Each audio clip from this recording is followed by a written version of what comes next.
Nudity ये एक ऐसा बिजनेस है जिसने जितने लोगों के पॉकेट गर्म करे हैं उससे कहीं ज्यादा जिंदगी बर्बाद करी। इसके बारे में कहीं ना कहीं आपको लास्ट के 2 वीडियोस में देख के पता चल ही गया होगा। मगर इस न्यूडिटी को मिल्क करके अगर इंडिया में सबसे ज्यादा पैसे किसी ने कमाए हैं तो वो है मूवी इंडस्ट्री। चाहे वो साउथ हो या नॉर्थ, कोई ऐसी इंडस्ट्री नहीं है जो कि ये बिजनेस मॉडल ना अपनाती हो। लास्ट वीडियो में आप सबके सामने मैंने 1-2 मिनट के लिए इस टॉपिक के बारे में बात किया था कि कैसे इंडिया में न्यूडिटी को एक बिजनेस के रूप में बढ़ाने में बॉलीवुड का बहुत बड़ा हाथ रहा है। मगर ये टॉपिक इतना छोटा और सिंपल नहीं है कि 1-2 मिनट के अंदर कवर हो जाए। अब 1950 से चले आ रहे इस बिजनेस मॉडल को इतने कम समय में तो एक्सप्लेन नहीं किया जा सकता ना। तो बस आपके सामने हाजिर हूँ एक ऐसा वीडियो लेके जिसमें आपको ये पता चलेगा कि इंसान के दिमाग में पल रहे लस्ट की वजह से कैसे मूवी मेकर्स पैसा छाप रहे हैं और कहीं ना कहीं तो टैलेंटेड एक्ट्रेसेस की भी धज्जियां उड़ रही हैं। तो बिना किसी टाइम वेस्ट किए लेट्स स्टार्ट टुडेस वीडियो।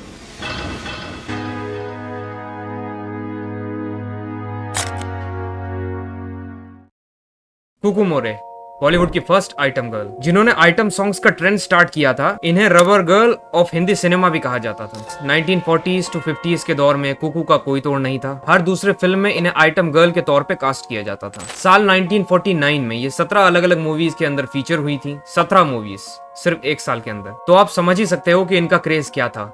लेकिन इस चीज की सैड रियलिटी यही है कि ये समय बहुत जल्दी खत्म हो जाता है और कोई और आके आपकी जगह को टेक ओवर कर लेता है। हेलन ने लेट 50s, 60s, 70s में हर एक बॉलीवुड की दूसरी मूवी में अपना आइटम नंबर दिया, जिससे उन्हें काफी ज्यादा पहचान मिल गई इस इंडस्ट्री में। हेलन के कुछ फेमस प्रोजेक्ट्स जैसे पिया, तू अब तो आजा, महबूबा महबूबा जैसे गाने हैं। फिर आया 1980s से 90s का टाइम, जिसमें कि प्रोड्यूसर्स के पास मानो जैसे कि एक जादू की छड़ी हाथ में लग गई हो, जिसे घुमाते ही थिएटर में ऑडियंस और इनके अकाउंट में पैसे आने शुरू हो गए थे। इस जादू की छड़ी का नाम सिल्क स्मिथा था। अगर आप इन्हें नहीं जानते तो मैं बता दूं कि ये वही एक्ट्रेस हैं जिनकी लाइव स्टोरी पे द डर्टी पिक्चर बनी थी। सिल्क स्मिथा के आने के बाद मानो बॉलीवुड इंडस्ट्री में आइटम सॉन्ग्स की झड़ी लग चुकी थी। प्रोड्यूसर्स को ये समझ आ चुका था कि भले ही मूवीज कैसी भी हों, बस सिल्क स्मिथा का एक कैमियो करा दो आइटम सॉन्ग में, लोग कहीं ना कहीं से कैसे ना कैसे से थिएटर में पहुंच ही जाएंगे। मूवी कैसी भी हो, उसका प्लॉट कैसा भी हो, कैसी भी स्टोरी हो, लेकिन उसमें सिल्क स्मिथा का एक आइटम सॉन्ग जरूर होता था। प्रोड्यूसर्स मालामाल हो रहे थे क्योंकि दर्शक बार बार स्मिथा के गाने या उसके कैमियो की वजह से मूवीज देखने आया करते थे। स्मिथा ने अपने 18 साल के मूवीज के करियर में लगभग 450 मूवीज के अंदर काम किया। जी हाँ, 450। मगर लोग उन्हें उनकी एक्टिंग की वजह से कम, लेकिन उनके आइटम नंबर्स की वजह से मूवी में ज्यादा जानने लगे थे। मगर 22 सितंबर 1996 की रात, अपने इतने छोटे से एज में इतना स्टारडम देखने के बाद स्मिथा ने सुसाइड कर दिया। वो कहते हैं ना, पैसा आ जाने से जीवन में शांति आ जाए, ये जरूरी नहीं है। और पैसे भी इस तरीके से आने के बाद तो लोग आपको ऑब्जेक्ट से बढ़कर कुछ भी नहीं समझेंगे। यही सैड रियलिटी है इस फील्ड की। इंडस्ट्री के बड़े बड़े प्रोड्यूसर्स आपको स्लेव समझेंगे और कुछ नहीं। खैर, सिल्क स्मिथा के बाद माधुरी दीक्षित का टाइम आया, जिन्होंने अपने आइटम सॉन्ग्स की वजह से नहीं बल्कि अपने एक्टिंग स्किल्स और खूबसूरती के दम पर भी लोगों के दिलों में अपनी जगह बनाई और आज तक वही स्टारडम मेंटेन किया हुआ है, जो कि रेयरली देखा जाता है एक एक्ट्रेस में। मल्लिका शेरावत अपने टाइम की हाईएस्ट पेड एक्ट्रेस बनी, जिन्होंने महबूबा ओ महबूबा गाने के लिए 1.5 करोड़ रुपीस चार्ज की। मलाइका अरोड़ा और याना गुप्ता जैसी एक्ट्रेसेस ने तो साफ साफ मीडिया में ये कह दिया कि हमें तो कोई फिल्म वगैरह करने की जरूरत ही नहीं है, क्योंकि हमें आइटम नंबर्स करके ही इनफ पैसे मिल जाते हैं। Enough means more than enough.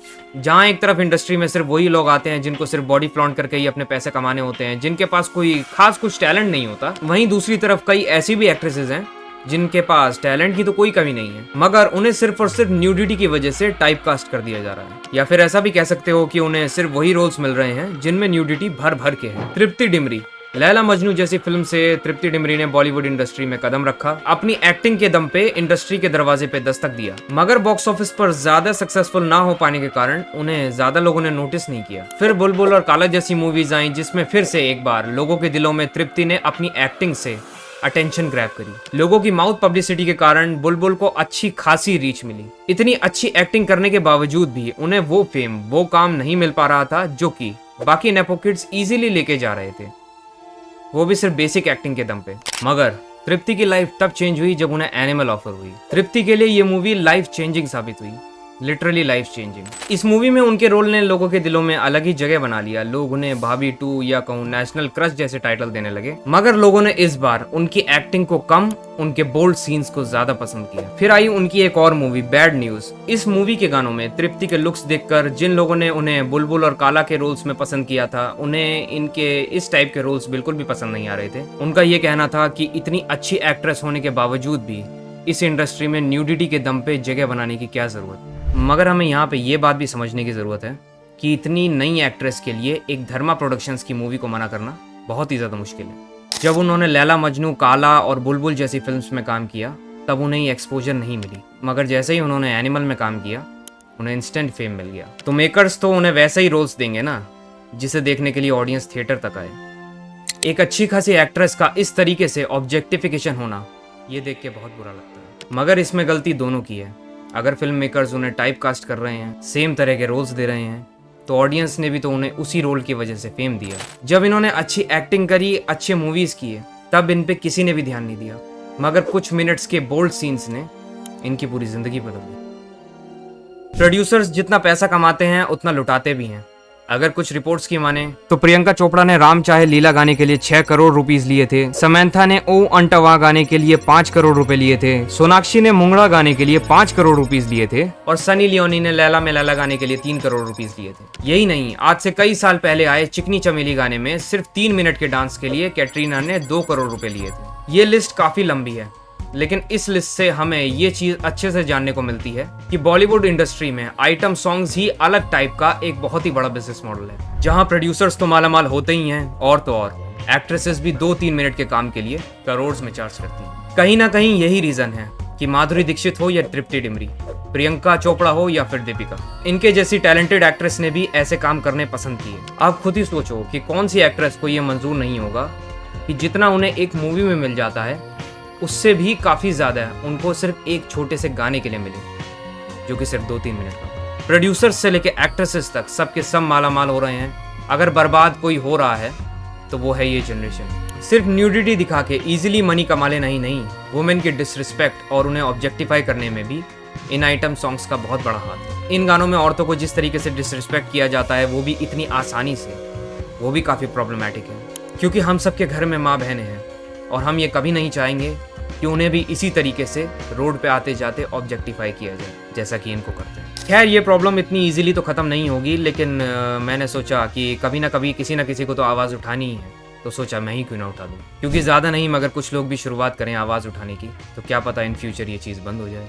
I hope you like this video and my perspective of seeing things. अगर वीडियो अच्छी लगी है तो please do subscribe to this channel. Last 10-12 दिनों से मैं बहुत ही ज़्यादा टेंस था क्योंकि मेरे पापा हॉस्पिटलाइज थे, लेकिन still I am doing this things. इसलिए मैं चाहता हूँ कि ज़्यादा से ज़्यादा आप इस वीडियो को फैलाएं। साथ ही साथ अगर कुछ भी टॉपिक्स या फिर कुछ भी चीज़ें, कुछ भी बातें अगर मुझसे डिस्कस करना चाहते हैं तो मेरे इंस्टाग्राम हैंडल पे ज़रूर आएँ। मिलूंगा आपसे नेक्स्ट वीडियो में, तब तक के लिए आपका अपना एब्सोल्यूट।